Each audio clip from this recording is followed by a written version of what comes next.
शुभ संध्या मित्रों। मैं विपेश तिवारी आप सभी का सौर एकेडमी प्रयागराज में स्वागत और अभिनंदन करता हूं। आशा करता हूं कि आप सभी लोग अच्छे, स्वस्थ एवं तंदुरुस्त होंगे और बहुत अच्छे तरीके से अपने आगामी परीक्षा की तैयारी भी कर रहे होंगे। दोस्तों, आज का दिन बहुत अच्छा है। बाकी हर एक दिन अच्छा होता है, हर एक टाइम अच्छा होता है। बस आपके अंदर कार्य करने की जो उत्सुकता है वह बेहतर होगी, तो हर एक दिन और हर एक समय, हर एक सेकंड अच्छा होता है। तो आज श्री कृष्ण जन्माष्टमी है, उनका जन्मोत्सव पूरा भारत धूमधाम से मना रहा है। तो हमारे तरफ से सौर एकेडमी परिवार की तरफ से आप सभी को श्री कृष्ण जन्माष्टमी की ढेरों सारी शुभकामनाएं। ठीक है, आप लोग ईश्वर से आराधना करिए, उनके और उनको श्री कृष्ण के द्वारा बताए गए जो शब्द हैं उनको अपने जीवन में उतारिए, बहुत आगे आप सफल होंगे। राइट, चलिए। तो दोस्तों, आज आप लोगों के लिए बहुत कुछ इम्पोर्टेंट चीज़ों पे चर्चा विमर्श करना है। ठीक है, तो दोस्तों आपको मैं बता देता हूं कि हाँ, हम अभी आज के क्लासेस में आप लोगों से क्या चर्चा हो रही है, समाजशास्त्र वैकल्पिक विषय। ठीक है, किस पर? समाजशास्त्र वैकल्पिक विषय। हम आपको क्या पढ़ा रहे हैं? समाजशास्त्र वैकल्पिक विषय। दोस्तों, समाजशास्त्र वैकल्पिक विषय वर्तमान परिदृश्य में यूपीएससी में बहुत महत्व रखा है। यूपीएससी में बहुत इसका महत्व है और आज के वर्तमान समय में बहुत ही प्रिय वैकल्पिक विषय में से भी एक है। दोस्तों, यहाँ पर आप लोगों से यह बातें भी चर्चा करना जरूरी है कि जैसे आपका जो वैकल्पिक विषय होता है वह 500 नंबर का होता है। कितने? 500 नंबर का। तो 500 नंबर से आप जैसे वैकल्पिक विषय रखते हैं तो उसका जीएस में और प्लस एसे में बहुत बड़ा योगदान है, बहुत बड़ा योगदान है। ठीक है, इसको अच्छे तरीके से आप लोगों को लिख देते हैं। बाकी इसके पहले आप मेरा क्लासेस देख लेंगे, मैंने क्लासेस लिया हूं तो आप लोगों को काफी कुछ जानकारी मिल जाएगी।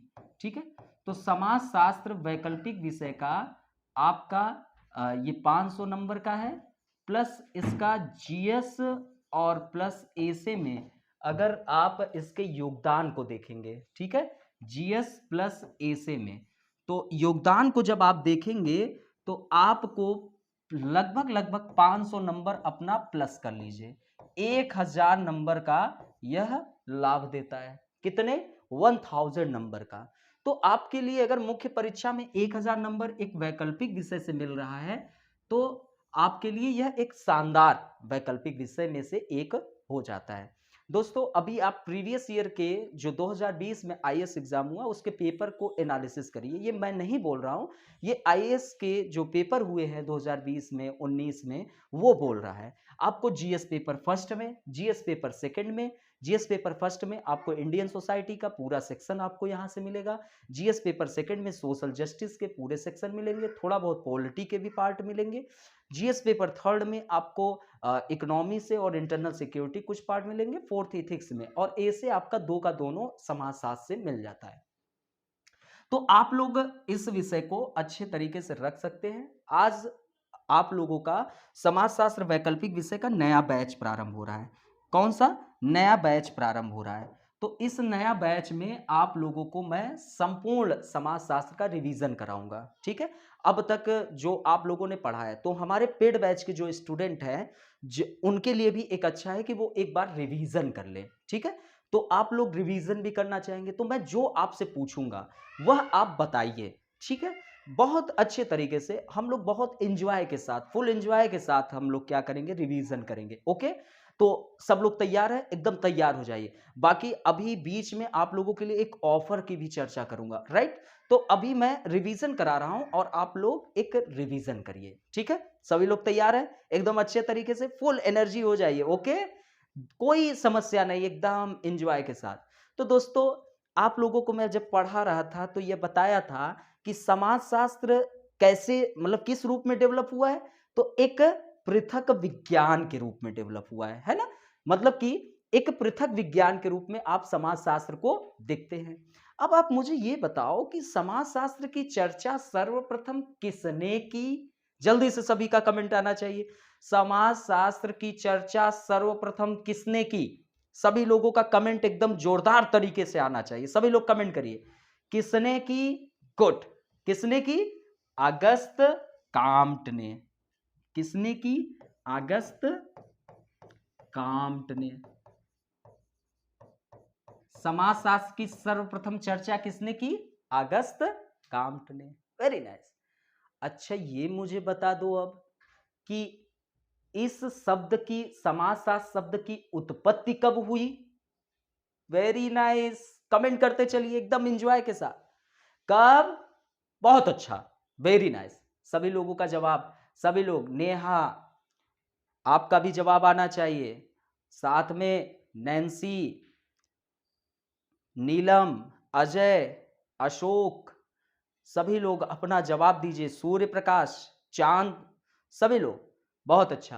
तो अगस्त 1838 में समाजशास्त्र शब्द की उत्पत्ति हुई। कब हुई? 1838 में, राइट? कब हुई? 1838 में। अब ये मुझे बताओ कि समाजशास्त्र जो शब्द है उसकी चर्चा उन्होंने, अगस्त काम्ट ने अपने किस कृत में की? है ना, कृत में, कौन सी रचना में की? राइट, सभी लोग जवाब दो। बहुत अच्छा, सभी का जवाब आ रहा है, बहुत अच्छा। चलिए, तो किसमें की? पॉजिटिव फिलॉसफी में। किसमें की? पॉजिटिव फिलॉसफी में समाजशास्त्र की उन्होंने चर्चा की। ठीक है, सभी लोग एकदम एंजॉय के साथ। अब मुझे ये बताओ कि आरंभ में अगस्त काम्ट जो है समाजशास्त्र शब्द नहीं लिखना चाहते थे। आरंभ में कौन सा शब्द वो लिखना चाहते थे? अगस्त काम्ट जो थे आरंभ में समाजशास्त्र नहीं लिखना चाहते थे। कौन सा शब्द लिखना चाहते थे? जल्दी से सभी का कमेंट, सभी लोग कमेंट करिए। चलिए, सब लोग एकदम फुल एनर्जी के साथ, ये रिवीजन क्लासेस है, इसी में रिवीजन कर लीजिए एकदम अच्छे तरीके से, है ना? सभी लोग एकदम अच्छे तरीके से रिवीजन कर लीजिए, ठीक है? तो दोस्तों, सोशल फिजिक्स शब्द, सोशल फिजिक्स शब्द, कौन सा शब्द का यूज करना चाहते थे? सोशल फिजिक्स शब्द का ये यूज करना चाहते थे। लेकिन समस्या क्या हुई? कौन से विद्वान थे, कौन से विद्वान थे जिन्होंने इस शब्द का प्रयोग कर लिया था? हमने आप लोगों को क्लासेस में पढ़ाया हूं। जल्दी से सभी लोगों का कमेंट आना चाहिए कि आखिरकार अगस्त काम्ट जी जो थे वो सोशल फिजिक्स शब्द क्यों यूज नहीं करना चाहते थे? मतलब यूज करना चाहते थे, लेकिन क्या समस्या उत्पन्न हो गई कि वो सोशल फिजिक्स के स्थान पर समाजशास्त्र शब्द का यूज किया? किसी को कुछ पता है? सभी लोग कमेंट करिए। तो एक विद्वान थे दोस्तों, हमको पता है कि कुछ लोग अब कमेंट नहीं कर पा रहे हैं, है ना? सभी लोगों का कमेंट एकदम अच्छे तरीके से आना चाहिए। एक विद्वान थे, उनका नाम था, वो बेल्जियम के थे। कहाँ के थे? बेल्जियम के थे। और उनका नाम क्या था? सभी लोगों को याद आया? कुछ याद आया? बहुत अच्छा, क्वेटलेट नाम था। क्वेटलेट जो थे उन्होंने सोशल फिजिक्स शब्द का यूज कर लिया। अब जब यूज कर लिया तो अगस्त काम्ट ने समाजशास्त्र शब्द का प्रयोग किया। ठीक है, यहां तक किसी को कोई समस्या हो तो कमेंट करिए। अब जो अगस्त काम्ट जी थे उन्होंने समाज को एक विज्ञान कहा, कि समाज एक क्या है? विज्ञान है। और समाज शास्त्र रूपी इस विज्ञान के माध्यम से मानव समाज का कैसा अध्ययन होगा? वैज्ञानिक अध्ययन होगा। अब जब अगस्त काम्ट, आप सोचो कि समाज को क्या कहें? विज्ञान कहें। अगस्त काम्ट ने समाज शास्त्र के संबंध में कहा कि देखिए, अगस्त काम्ट जी ने कहा देखिए, समाज एक विज्ञान है। समाज क्या है? एक विज्ञान है। और इस समाज शास्त्र रूपी विज्ञान के माध्यम से, आपको स्टार्टिंग बताया, एक पृथक विज्ञान के रूप में ही तो इसका उद्भव हुआ। तो समाज शास्त्र रूपी इस विज्ञान के माध्यम से समाज का कैसा अध्ययन होगा? एक वैज्ञानिक अध्ययन होगा, है ना? हम ऐसे थॉट डेवलप करेंगे, ऐसे नियम डेवलप करेंगे जिससे मनुष्य के व्यवहार को क्या किया जा सके, नियंत्रित किया जा सके। भाई मनुष्य को अगर स्वतंत्र छोड़ दोगे तो वह क्या करेगा, अपने हितों की पूर्ति करेगा, है ना। तो मनुष्य के जो व्यवहार है उनको नियंत्रित करने के लिए हमको समाज का कैसा अध्ययन करना चाहिए, एक वैज्ञानिक रूप से अध्ययन करना चाहिए, और किसके माध्यम से, समाज शास्त्र रूपी विज्ञान के माध्यम से। अब सभी लोग बताइए, सभी लोग, कि समाज शास्त्र शब्द की उत्पत्ति जो है वह किससे हुई। सभी लोगों का कमेंट आना चाहिए, मैंने बहुत अच्छे से बताया हूं। सभी लोग कमेंट करिए, समाज शास्त्र शब्द की उत्पत्ति किससे हुई, जल्दी से सभी लोग कमेंट करिए।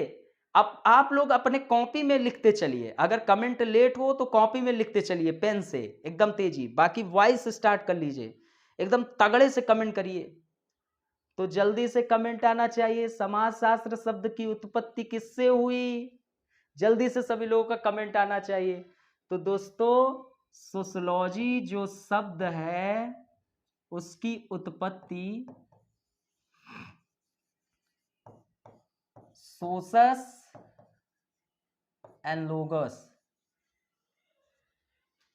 सोसस एंड लोगोस। सोसस जो है लैटिन शब्द है और लोगस क्या है, यूनानी शब्द। और सोसस का अर्थ हुआ बंधुत्व या भाईचारा, और लोगस का अर्थ हुआ अध्ययन। अर्थात कि हम कह सकते हैं कि समाजशास्त्र क्या है, तो भाईचारे या बंधुत्व का अध्ययन है, का अध्ययन आपका क्या है, समाज शास्त्र है। रिवीजन कैसा लग रहा है, आप लोग सभी लोग कमेंट करिए, कैसा लग रहा है, मजा आ रहा है, थोड़ा अच्छा लग रहा होगा ना, कि कितने अच्छे तरीके से एकदम एंजॉय के साथ रिवीजन हो रहा है, कुछ ही अंदाज में आपका सभी टॉपिक तैयार भी हो जाएगा, है ना। तो एंजॉय के साथ सिंपल तरीके से सारी चीजों को समझते हैं, है ना। आज पूरा रिवीजन करा देते हैं आप लोगों का छोटे छोटे टॉपिक से, है ना, ताकि आप लोगों के अंदर कुछ एनर्जी आए। हम चाहते हैं कि आपकी कलम दौड़े, आप लोगों को कोई वर्क नहीं, हम चाहते हैं कि समाजशास्त्र में पढ़ा रहा हूं तो आपको सारी चीजें रट जाए, एग्जाम में लगे कि जब सर बोल रहे हैं तो हमको सारी चीजें याद आए, हमारे शब्द आपको याद आए, बस आपका कलम दौड़े, ये मेरा उद्देश्य है। अब देखिए पढ़ाने का मतलब क्या हुआ कि आपको आनंद आना चाहिए, इंजॉय आना चाहिए, और मेरा उद्देश्य है कि हम पढ़ा रहे हैं तो आपको सारी चीजें रट जाए, आपके अंदर एक एनालिसिस पावर डेवलप हो जाए, है ना, आप खुद को एनालिसिस कर सके। तो दोस्तों अगर आपसे पूछा जाए कि समाजशास्त्र का डिफिनीशन क्या हुआ, तो आप लोग क्या बताएंगे, तो बंधुत्व या भाईचारे का अध्ययन। थोड़ा इसको और बड़ा कर लीजिए, तो समाजशास्त्र का डिफिनीशन क्या हुआ, जल्दी से बताएं, जल्दी से सभी लोग बताएं, कमेंट करिए, मन में सोचिए, है ना। तो दोस्तों समाजशास्त्र एक व्यवस्थित विषय है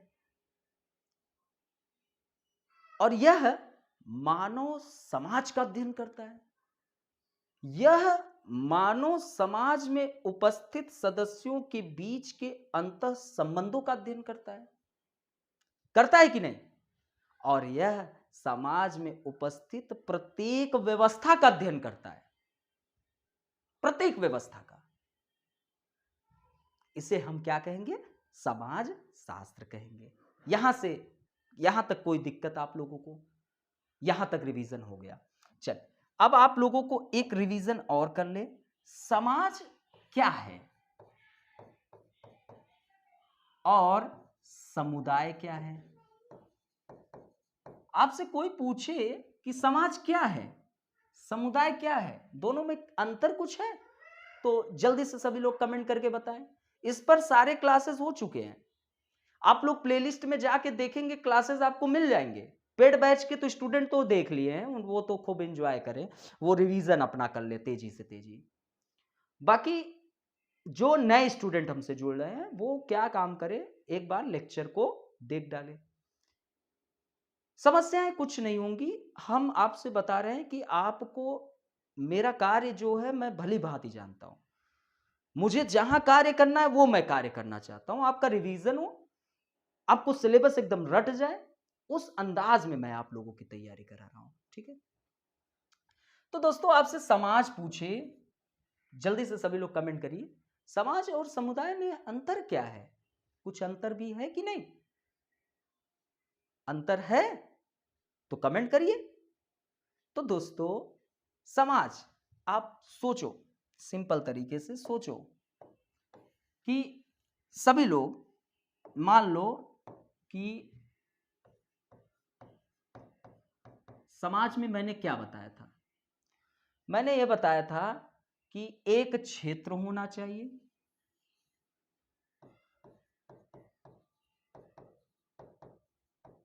लोगों का समूह होना चाहिए,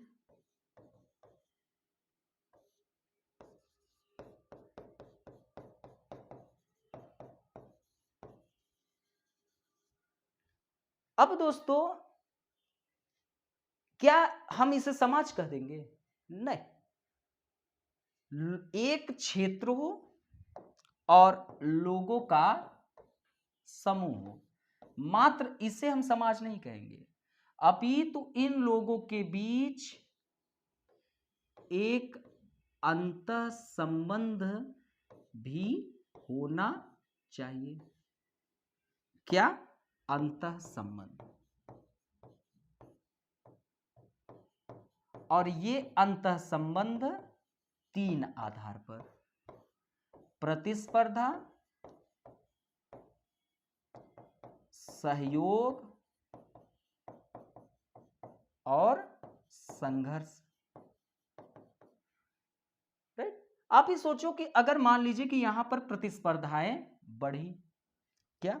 प्रतिस्पर्धाएं, तो प्रतिस्पर्धाएं इस समाज को आगे ले जाने में अपनी भूमिका देगी कि नहीं?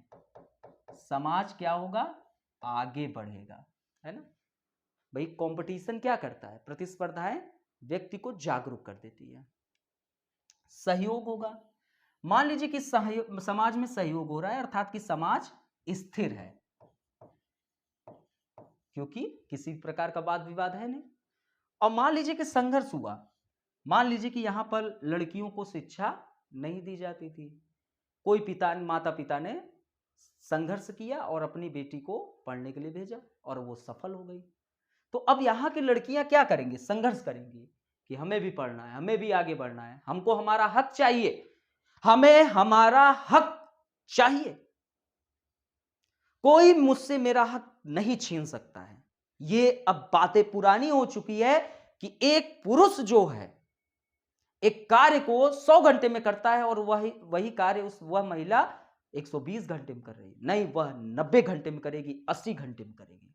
संघर्ष, संघर्ष हो रहा है यहां पर। तो यह संघर्ष किसका परिचायक हुआ? परिवर्तन का। राइट? यहां तक किसी को कोई दिक्कत? ये समाज हो गया।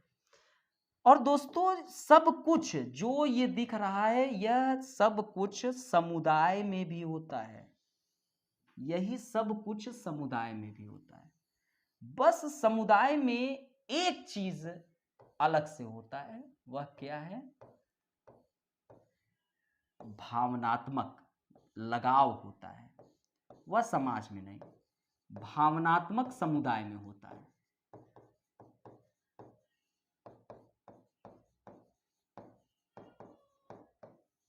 वह सब कुछ, मतलब कि समाज एक बृहद इकाई है और समुदाय समाज का एक हिस्सा है।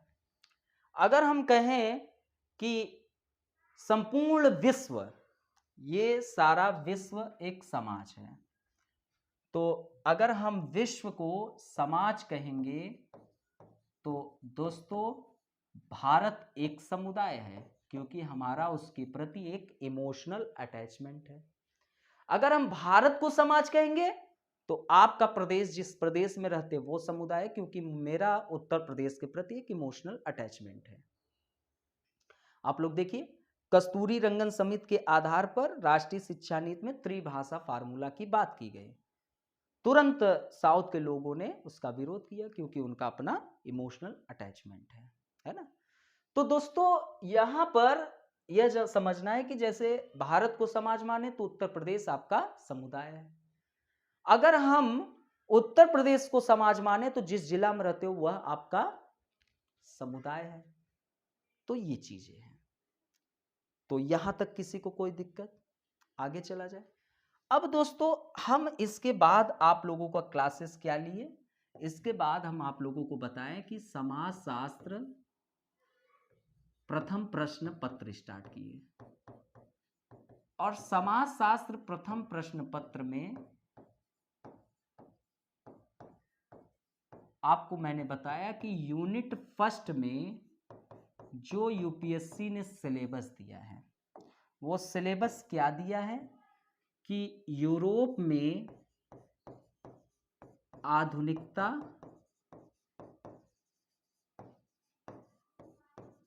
एवं सामाजिक परिवर्तन तथा समाजशास्त्र का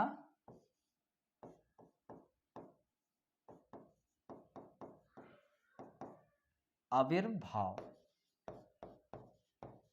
ये यूपीएससी ने अपना फर्स्ट टॉपिक में सिलेबस में दिया है। फिर उसके बाद जल्दी से सभी लोग कमेंट करिए, सभी लोग कमेंट करिए। फिर उसके बाद क्या सिलेबस दिया गया है, सभी लोग कमेंट करिए। Very nice. तो उसके बाद दिया है समाजशास्त्र का विषय क्षेत्र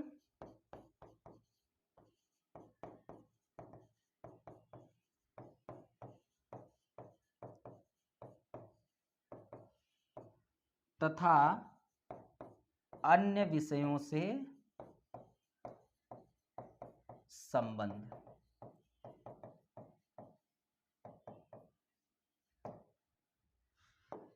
फिर उसके बाद आप लोगों का यूपीएससी ने सिलेबस में दिया है समाजशास्त्र एवं सामान्य बोध, ये यूपीएससी ने दिया है। अभी इसमें मैंने आपको एक टॉपिक ये नहीं पढ़ाया हूं, इसलिए नहीं पढ़ाया हूं क्योंकि मैं अभी चिंतक पे चर्चा कर रहा हूं, यहां पर चिंतक का कार्य है। ठीक है, तो चलिए अब रिवीजन करते हैं।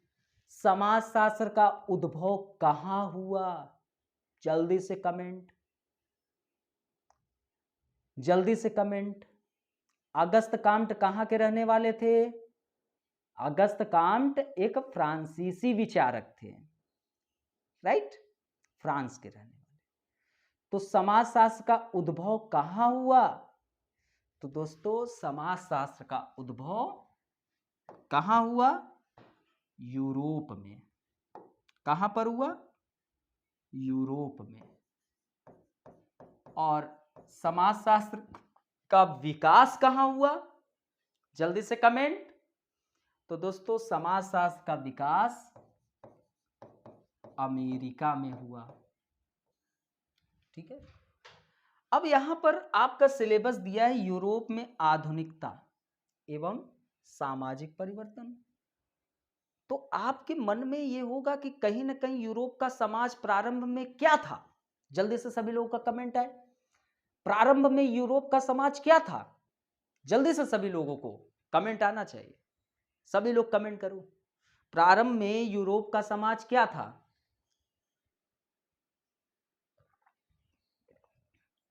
सभी का कमेंट नहीं आ रहा है। तो दोस्तों जब दिया है यूरोप में आधुनिकता, तो अर्थात कि प्रारंभ में यूरोप का समाज बड़ा रूढ़िवादी टाइप का रहा होगा। ये तो आपके मन में प्रश्न तो आ ही गया कि प्रारंभ में यूरोप का समाज क्या रहा? रूढ़िवादी, बड़ा धार्मिक, पूर्णतः बिल्कुल धार्मिक, चर्च का वर्चस्व था। सब कुछ मतलब कि जो भी लौकिक जगत की चीजें थी वह सब कुछ इन्हीं के इर्द गिर्द निर्धारित होता था और धार्मिक मान्यताओं को चुनौती बिल्कुल नहीं दी जा सकती थी। लेकिन क्या हुआ?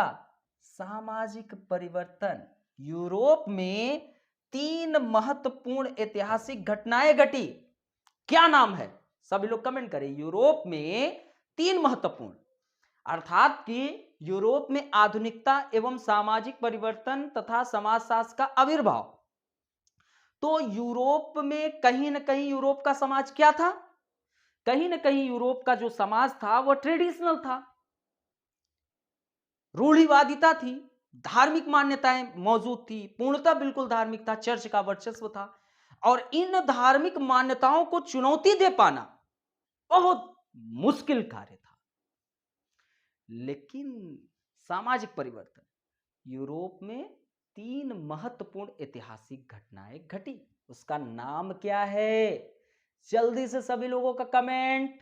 Very nice. तो दोस्तों, पहला पुनर्जागरण, फ्रांसीसी क्रांति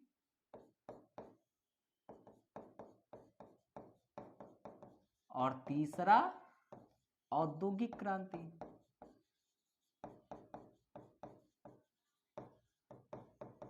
ये तीन जो महत्वपूर्ण घटनाएं थी उसने यूरोप के समाज में व्यापक स्तर का परिवर्तन ले आया। राइट। और दोस्तों, जो औद्योगिक क्रांति है उसने सबसे बड़ी भूमिका निभाई। इसी कारण समाजशास्त्र को कभी कभी औद्योगिक क्रांति का उप उत्पाद भी कहा जाता है। क्या कहा जाता है? सबसे बड़ी भूमिका औद्योगिक क्रांति ने निभाई। इसी कारण इसको समाजशास्त्र के को कभी कभी औद्योगिक क्रांति का उप उत्पाद कहा जाता है। राइट। देखिए, शॉर्ट में कैसे हम रिवीजन कर रहे हैं चीजों को, समझिए। अब यूरोपीय समाज में तीन महत्वपूर्ण ऐतिहासिक घटनाएं घटी जिसने यूरोप के समाज को परिवर्तन कर दिया और समाजशास्त्र के आविर्भाव के लिए एक मार्ग प्रशस्त किया। मतलब कि एक लाइन को आपने एकदम समझ गए। यूपीएससी ने सिलेबस में दिया यूरोप में आधुनिकता एवं सामाजिक परिवर्तन तथा समाजशास्त्र का आविर्भाव। सिंपल तरीके से कहीं ना कहीं यूरोप का समाज ट्रेडिशनल था, धार्मिक मान्यताएं मौजूद थी, चर्च का वर्चस्व था, कोई चुनौती दे नहीं सकता था धार्मिक मान्यताओं को। लेकिन यूरोप में आधुनिकता कैसे आई? क्योंकि तीन महत्वपूर्ण ऐतिहासिक घटनाएं घटी। पुनर्जागरण। अब पुनर्जागरण क्या है? जल्दी से सभी लोग बताओ, पुनर्जागरण का अर्थ क्या हुआ? सभी लोगों का कमेंट आना चाहिए। वेरी नाइस, बहुत अच्छा बहुत अच्छा। चलिए करिए। नेहा, नैन्सी, नीलम, बहुत अच्छा। पिंकी, आपका भी कमेंट।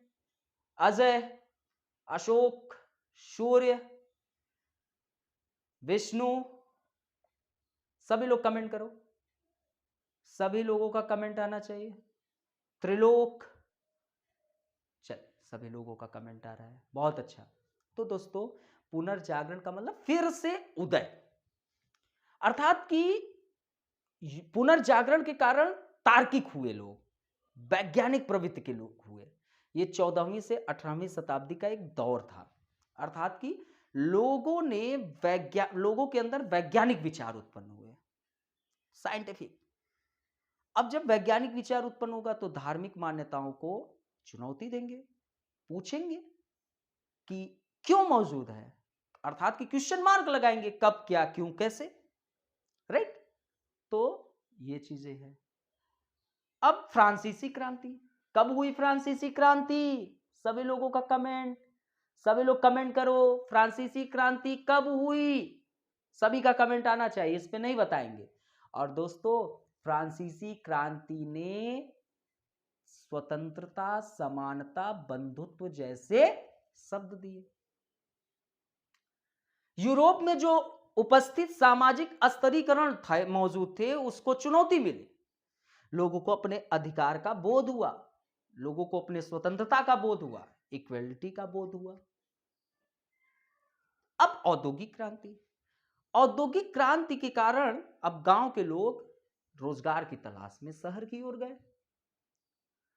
अब शहर की ओर गए तो शहर पहुंच गए।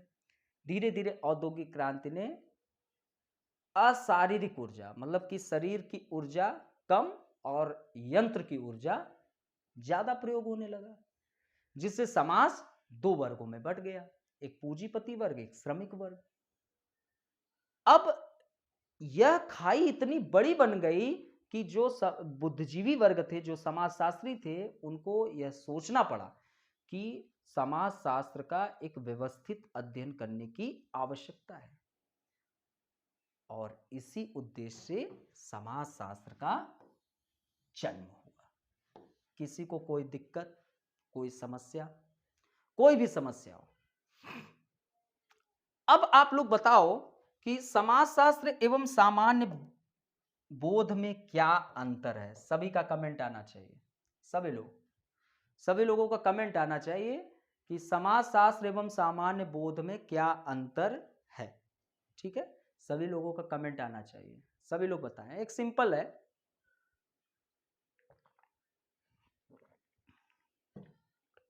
चलिए, सभी लोगों का कमेंट आना चाहिए, बहुत अच्छा। तो दोस्तों, समाजशास्त्र अनुसंधान पर आधारित है और यह अनुसंधान पर आधारित समाज का व्यवस्थित अध्ययन करता है।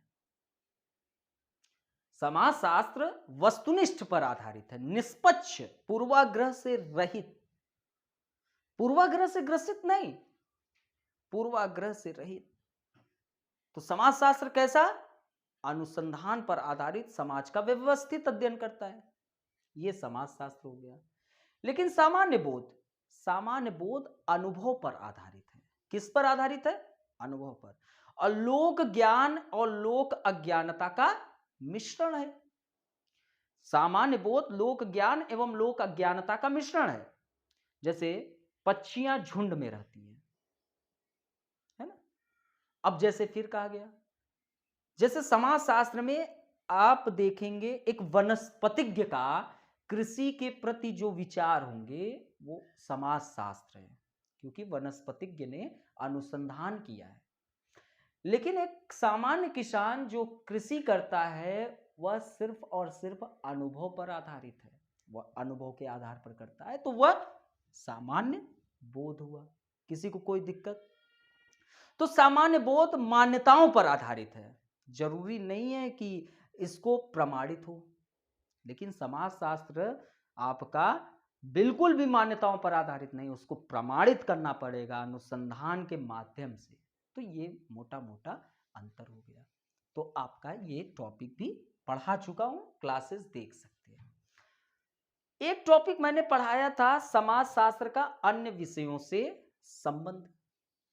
तो हमने बताया था कि समाजशास्त्र का अर्थशास्त्र से, समाजशास्त्र का राजनीति शास्त्र से, समाजशास्त्र का आपका इतिहास से, समाजशास्त्र का मानव शास्त्र से, समाजशास्त्र का मनोविज्ञान से बताया था ना। तो यहां पर यूपीएससी ने दिया है कि जो समाजशास्त्र है उसका अन्य विषयों से क्या संबंध है। आप बताएं हमें कि अन्य विषयों से इसकी संबंधता क्या दिखती है। तो दोस्तों, यह निकल के आता है कि समाजशास्त्र का अर्थशास्त्र से क्या संबंध है। तो ये बताएं कि समाजशास्त्र जो है वह आपका अर्थशास्त्र से क्या संबंध रखता है। सभी लोग कमेंट करें। तो दोस्तों, ये आप लोगों ने देखा कि मैं सिंपल तरीके से बताऊंगा, आप लोग कमेंट करिए क्या संबंध है। मैं सिंपल रिवीजन करा रहा हूं। सिंपल तरीके से आप ये सोचिए कि अर्थ के बिना क्या समाज जीविकोपार्जन कर सकता है, आगे चल सकता है? अधिशेष का उत्पादन तो हमको करना ही पड़ेगा। तो समाजशास्त्र का अर्थशास्त्र से घनिष्ठ संबंध है, लेकिन फिर भी दोनों अलग अलग विषय हैं, क्योंकि समाजशास्त्र समाज के सभी पक्षों का अध्ययन कर रहा है, लेकिन अर्थशास्त्र केवल आर्थिक क्रियाओं का अध्ययन कर रहा है। राइट? तो दोनों अलग है, घनिष्ठ संबंधता भी है। अब समाजशास्त्र का इतिहास से क्या संबंध है? तो दोस्तों, कमेंट करते रहिए आप लोग। समाजशास्त्र का इतिहास से संबंध अगर देखें तो समाजशास्त्र जो है यह वर्तमान की बात करता है, इतिहास अतीत की बात करता है। एक घनिष्ठ ये मतलब कि अंतर हो गया। लेकिन दोस्तों, इतिहास को जाने बिना हम समाजशास्त्र का उद्भव न जान पाते, क्योंकि ये एक इतिहास है जो समाजशास्त्र के उद्भव में एक मार्ग प्रशस्त किया। पुनर्जागरण, फ्रांसीसी क्रांति, औद्योगिक क्रांति, ये इतिहास है। ये 3 महत्वपूर्ण ऐतिहासिक घटनाएं घटी थी जिसने यूरोप के समाज में व्यापक परिवर्तन लाया और समाजशास्त्र के आविर्भाव में एक मार्ग प्रशस्त किया। तो समाजशास्त्र का इतिहास से घनिष्ठ संबंध है, राइट। और दोस्तों, समाजशास्त्र का राजनीति शास्त्र से क्या संबंध है, आपसे पूछ सकता है। तो दोस्तों, समाजशास्त्र किसका अध्ययन करता है? सामाजिक संबंधों का अध्ययन करता है। यह समाज में उपस्थित सदस्यों के बीच के अंतर संबंधों का अध्ययन करता है। लेकिन दोस्तों, राजनीति शास्त्र तो सामाजिक संबंधों का एक अंग है, केवल राजनीतिक संबंध, और राजनीति विज्ञान जो है सिर्फ उसी का अध्ययन करता है, राइट। लेकिन दोस्तों, समाजशास्त्र और राजनीति शास्त्र में भी घनिष्ठ संबंध भी मौजूद है, क्योंकि समाज में आपके कई ऐसे अत्याचारी अराजक तत्व विद्यमान रहेंगे जिनका खात्मा जो है राजनीति के बिना संभव ही नहीं है। मान लीजिए कि समाज में अराजक तत्व विद्यमान है और समाजशास्त्री को अच्छे से अनुसंधान ही न करने दे तो क्या मतलब है? तो इनमें घनिष्ठ संबंधता भी है। तो आपका ये यूनिट फर्स्ट समाप्त हुआ। ये विषय क्षेत्र को मैं पढ़ा दूंगा तो समाप्त, ये यहां तक मैं पढ़ा चुका हूं। अब फिर उसके बाद मैंने आपको पढ़ाना स्टार्ट किया यूनिट फोर्थ। यूनिट फोर्थ मेरा स्टार्ट करने का कारण ये था कि यूनिट फोर्थ जो है चिंतक है, समाजशास्त्री चिंतक है, जो वेस्टर्न चिंतक है, पाश्चात्य। और दोस्तों, इसको पढ़ाने का रीजन ये रहा कि जो यूनिट सेकंड है, यूनिट थर्ड है और यूनिट फर्स्ट में जो समाजशास्त्र का विषय क्षेत्र है, हम जब तक चिंतक को नहीं जानेंगे तब तक हम उसको समझ भी नहीं पाएंगे। इस कारण हमने यूनिट फोर्थ को स्टार्ट किया। यूनिट फोर्थ में आपके कुल 6 थिंकर यूपीएससी ने अपने सिलेबस में दिया है। Karl Marx, Max weber,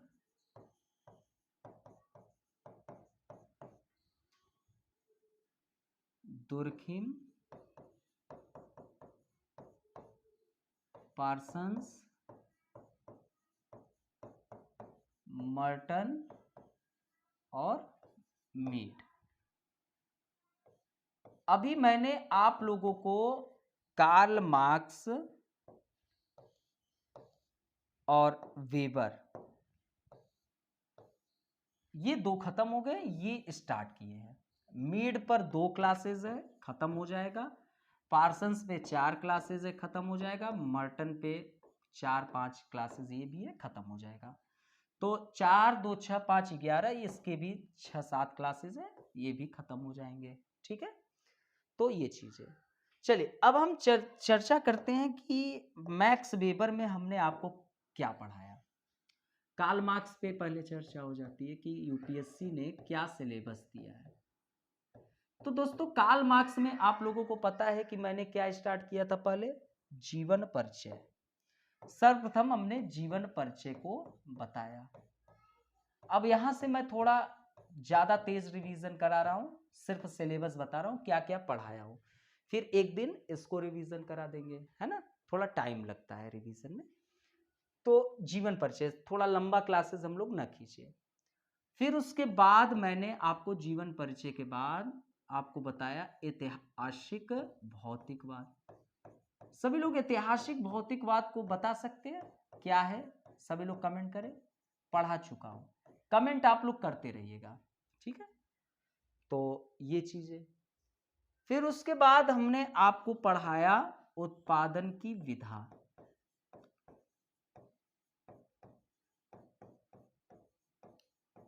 Karl Marx का रिवीजन मैं नेक्स्ट क्लासेस में करूंगा, ठीक है। फिर उसके बाद हमने आपको पढ़ाया अलगाववाद।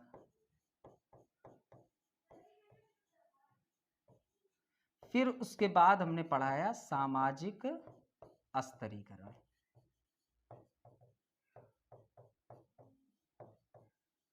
ठीक, अभी एक टॉपिक बचा है द्वंद्वात्मक भौतिकवाद। इसको इसलिए बचाए हैं क्योंकि मुझे इसको हीगल जब पढ़ाएंगे, हीगल का ही थॉट है द्वंद्वात्मक। तो कार्ल मार्क्स ने, उन्होंने द्वंद्वात्मक को आदर्श के क्षेत्र में दिया था, कार्ल मार्क्स ने भौतिकवाद के क्षेत्र में। अर्थात कि हीगेल का जो द्वंद्वात्मक था वह सर के बल खड़ा था, कार्ल मार्क्स ने उसे सीधा करने का प्रयास किया। तो इस टॉपिक को हीगेल के साथ जोड़कर पढ़ाएंगे तो और आप एंजॉय करेंगे, राइट।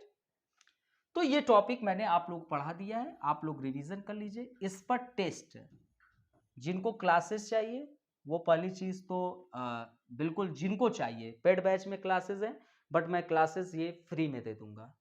तो जिनको चाहिए वो क्या काम करें, 8004020005 पे मैसेज कर दें, उनको क्लासेस दे दी जाएगी। जिनको टेस्ट देना है कि यस मैं टेस्ट में पार्टिसिपेट करना चाहता हूं, उनको टेस्ट भी मिलेगा, उनको ग्रुप में जोड़ लिया जाएगा, ठीक है, ग्रुप में ऐड हो जाएंगे। तो ये चीजें ठीक है। चलिए, फिर उसके बाद मैंने आप लोगों को मैक्स वेबर स्टार्ट किया। अब इसमें आप लोग रिवीजन करिए, मैक्स वेबर सभी लोग कमेंट करके बताइए। लेकिन मैक्स वेबर से पहले आपको एक सूचना दे देते हैं कि सौर एकेडमी में आप लोगों के लिए एक बहुत अच्छा और बड़ा ऑफर है, ठीक है। ऑफर क्या है ये जान लेते हैं। तो दोस्तों, समाजशास्त्र की जो अब फीस है वो समाजशास्त्र वैकल्पिक विषय की फीस 16,500 रुपए है। तो आप लोग सोच रहे होंगे कि ऑफर क्या है। तो दोस्तों, जो इस 16,500 रुपए का पूरा पेड करता है उसको जीएस मेंस प्लस एसे फ्री में मिलेगा। जीएस प्लस एसे उसको क्या मिलेगा, फ्री में, राइट। जीएस प्लस एसे। कोई इतिहास वैकल्पिक विषय में भी एडमिशन लेता है जिसका इतिहास हो तो उसके लिए भी 16,500 रुपए फीस है, और उसको भी जीएस प्लस एसे का फ्री मिलेगा। और ये ऑफर आप लोगों के लिए 1 सितंबर से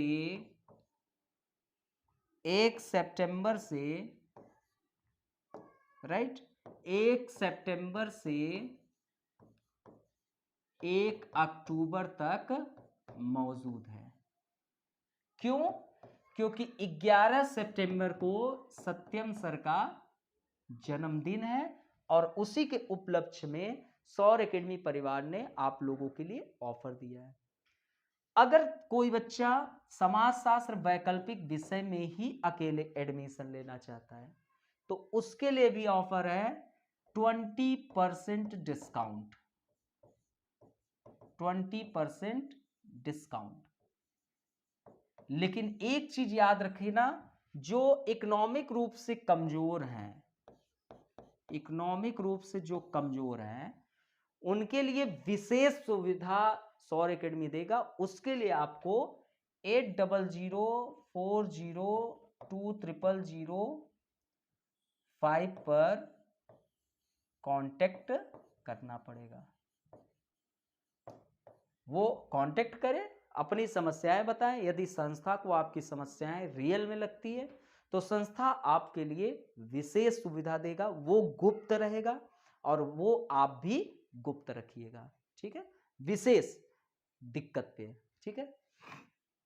अब दोस्तों, आप लोगों से अब मैं मैक्स वेबर, ये आप लोग स्क्रीनशॉट ले लीजिए, ये स्क्रीनशॉट ले लीजिए जिसको चाहिए, ताकि आप लोगों के लिए सुविधा रहे। और आप लोगों के लिए जीएस जो प्लस एसे का बैच स्टार्ट हो रहा है मेंस का, वो बहुत इंपॉर्टेंट है। वो लेक्चर आपको बहुत शानदार लेक्चर मिलेंगे और बहुत अनुभवी अध्यापक मौजूद रहेंगे, ठीक है। और आगे चलते हैं। अब दोस्तों, मैक्स वेबर में आप लोग जल्दी से जल्दी रिवीजन कर लीजिए। मैक्स वेबर में सर्वप्रथम मैंने क्लासेस कौन सी ली थी, जल्दी से कमेंट करिए। तो मैंने सर्वप्रथम जीवन परिचय पे ली। किस पर? जीवन परिचय पर। फिर उसके बाद मैंने लिया समाज शास्त्र की विषय वस्तु। तो जल्दी से कमेंट करो, समाज शास्त्र की विषय वस्तु क्या है वेबर के अनुसार? जल्दी से कमेंट करो, समाज शास्त्र की विषय वस्तु क्या है वेबर के अनुसार? क्या बात है, क्या बात है। नेहा, पिंकी, नीलम, सूर्य, अशोक, बहुत अच्छा, प्रयास करिए। तो सामाजिक क्रिया है। अजय, आपका नाम भी ले ले रहा हूं। सामाजिक क्रिया। लकी, आप भी जवाब देना। लकी, आप भी जवाब देना अच्छे से। सामाजिक क्रिया। तो समाजशास्त्र की विषय वस्तु सामाजिक क्रिया, और मैंने इस पर डिटेल में लिया। तो जल्दी से कमेंट करो, सामाजिक क्रिया क्या है? कमेंट, सामाजिक क्रिया क्या है? इश्क ऐसे आसान नहीं है, आग के दहलीज से गुजरना पड़ता है। मोहब्बत ऐसे न करिए, जल्दी से बताइए, है ना? नहीं तो लहूलुहान हो जाएंगे। देखते नहीं है, दिल जले हो जाते लोग। कर लीजिए मोहब्बत इन्हीं से, है ना? देखते नहीं है कैसे लहूलुहान हो जाते हैं।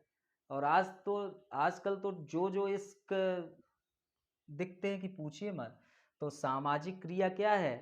अर्थपूर्ण हो और किसी अन्य की ओर दिशा निर्देशित हो। गुड। अब वेबर ने सामाजिक क्रिया में कितने प्रकार की क्रिया की चर्चा की? जल्दी से कमेंट, कितने? ओ माय गॉड, लकी, जल्दी से जवाब। चलिए, 4। कौन कौन से? जल्दी से कमेंट, सभी लोग कमेंट करो फटाफट फटाफट, तेजी से, रफ्तार से। मोहब्बत की दहलीज पे आ जाएंगे। और समझ लीजिए कि एक बार अगर आपको वेबर के थॉट से मोहब्बत हो गई तो याद हो जाएगा, है ना? इंसानों में क्या है, कर लीजिए यही मोहब्बत। तो दोस्तों, लक्ष्य उन्मुख क्रिया, मूल्य उन्मुख क्रिया, पारंपरिक क्रिया, भावनात्मक क्रिया।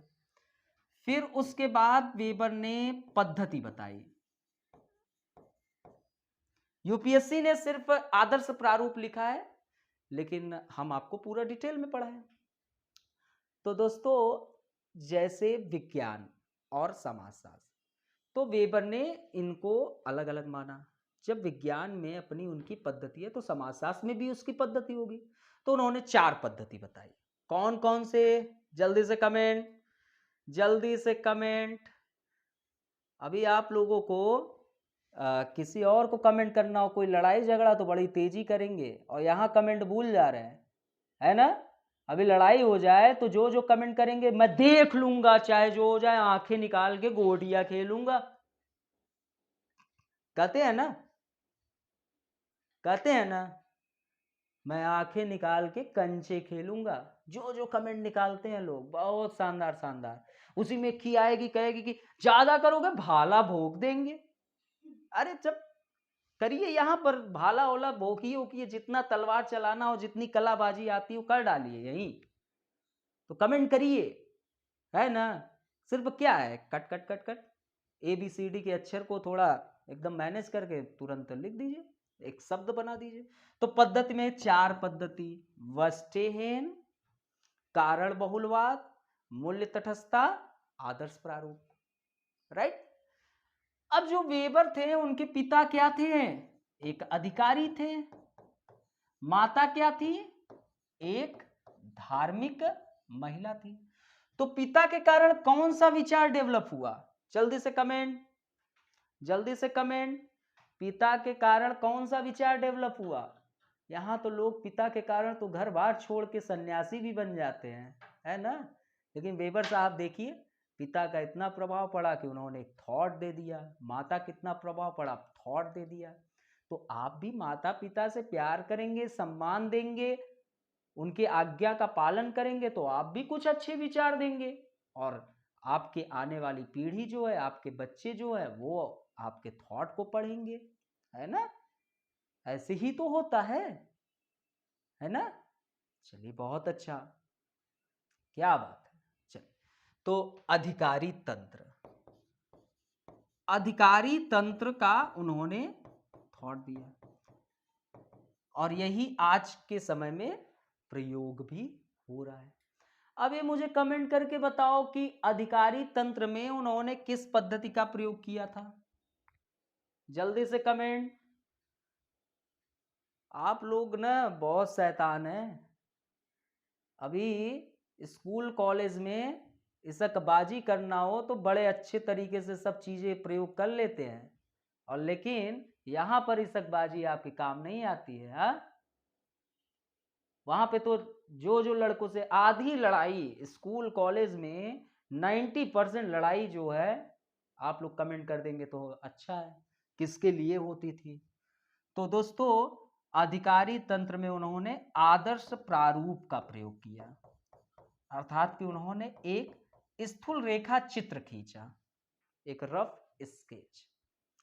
फिर उसके बाद उन्होंने एक थॉट दिया, प्रोटेस्टेंट नीति शास्त्र एवं पूंजीवाद की भावना। तो पहले मुझे ये बता दे कि इनके पुस्तक का नाम क्या था वेबर के। ये पुस्तक थी कि नहीं, प्रोटेस्टेंट नीति शास्त्र एवं पूंजीवाद की भावना एक बुक थी कि नहीं। तो दोस्तों, यह एक बुक थी, पूंजीवाद की भावना, यह एक बुक का नाम था, जिनमें इन्होंने बताया कि यूरोप में प्रत्यक्ष या अप्रत्यक्ष रूप से कहीं न कहीं धर्म ने पूंजीवाद को बढ़ाया, और कार्ल मार्क्स की आलोचना की। कार्ल मार्क्स ने तो कह दिया कि धर्म एक अफीम है। अरे, कार्ल मार्क्स वैसे भाई गलत भी नहीं कहे, धर्म एक अफीम है। आप लोग देखते हैं ना, अफीम का नशा करने वाला आप लोग देखे होंगे पिक्चर मूवी में, सभी लोग उल्टा पंजाब देख लीजिए तो ऐसे हवा मोड़ने लगेंगे, एकदम ऐसा लगेगा कि जैसे सारा, फिर वही गाना याद आएगा, हवा हूँ हवा मैं बसंती हवा हूँ, जिधर चाहती हूँ उधर, है ना। तो उड़ता पंजाब देख लीजिए। तो कार्ल मार्क्स कहे कि धर्म एक अफीम है, जैसे अफीम का नशा कर लो तो मदमस्त एकदम भूल जाओगे क्या संसार में कुछ है कि भी नहीं है, एकदम लगेगा कि परी उरी आ रही हैं, आपको उड़ा के लेके जा रही हैं, दो दो तीन तीन ठे लोग लादे हुए हैं, है ना, ऐसे आपको लादे हुए उड़ा ले रही हैं, आप कहेंगे परी आ गई, परी आ गई, है ना। तो ये धर्म, ऐसे ही धर्म, धर्म का जब व्यक्ति के अंदर नशा चढ़ जाता है, जब व्यक्ति के अंदर क्या, धर्म का नशा चढ़ जाता है, तो व्यक्ति भूल जाता है अच्छा क्या है गलत क्या है, उसको कोई भी चीज आभास नहीं होता है। अब उसको कह दिया गया कि बिल्ली रास्ता काटी है मत जाओ, तो वो नहीं जाएगा, चाहे जो हो जाए, नहीं जाएगा, चाहे उसका करोड़ों का नुकसान हो जाए, है ना।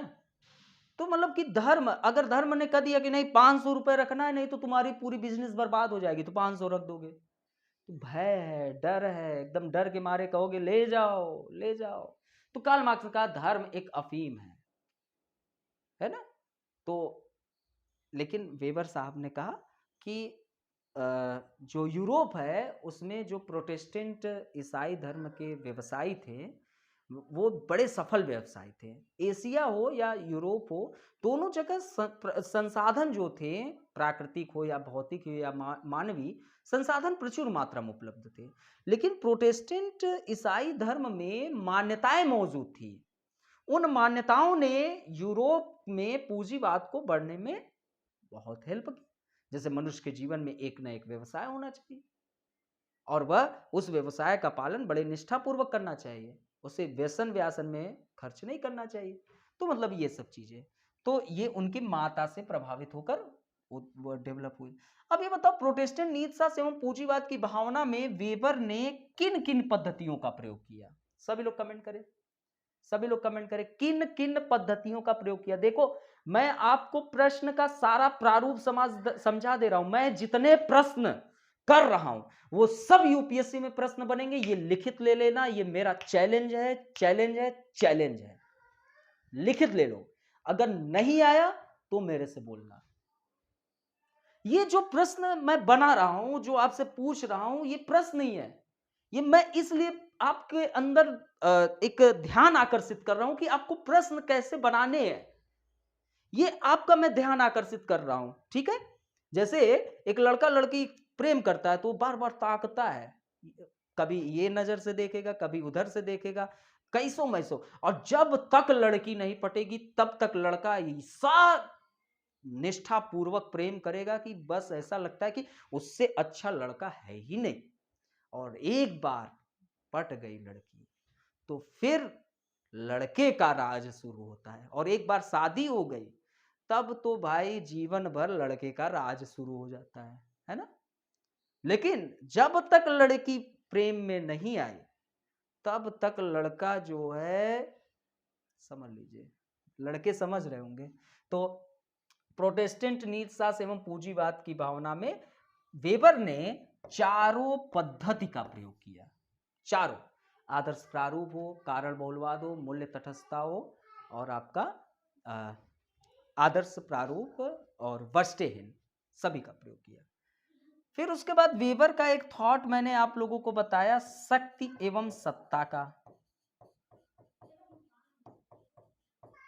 तो दोस्तों शक्ति की डिफिनीशन क्या मैंने बताया था, जल्दी से सभी लोग कमेंट करो।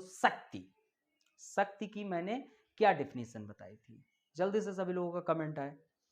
तो दोस्तों आपको पढ़ाते वक्त मैंने शक्ति में बताया था कि एक व्यक्ति या व्यक्तियों का समूह वो कितना भी प्रतिरोध करे, प्रतिरोध के बाद भी यदि आप अपनी इच्छाओं को क्रियान्वित कर ले रहे तो शक्ति कहलाती है। सत्ता मतलब शक्ति का वैधानिक स्वरूप सत्ता कहलाती है। और सत्ता में कितने प्रकार की सत्ता, जल्दी से कमेंट, कितने प्रकार की सत्ता की चर्चा की गई थी, जल्दी से कमेंट। वेबर ने सत्ता में कितने प्रकार की सत्ता का उल्लेख किया था?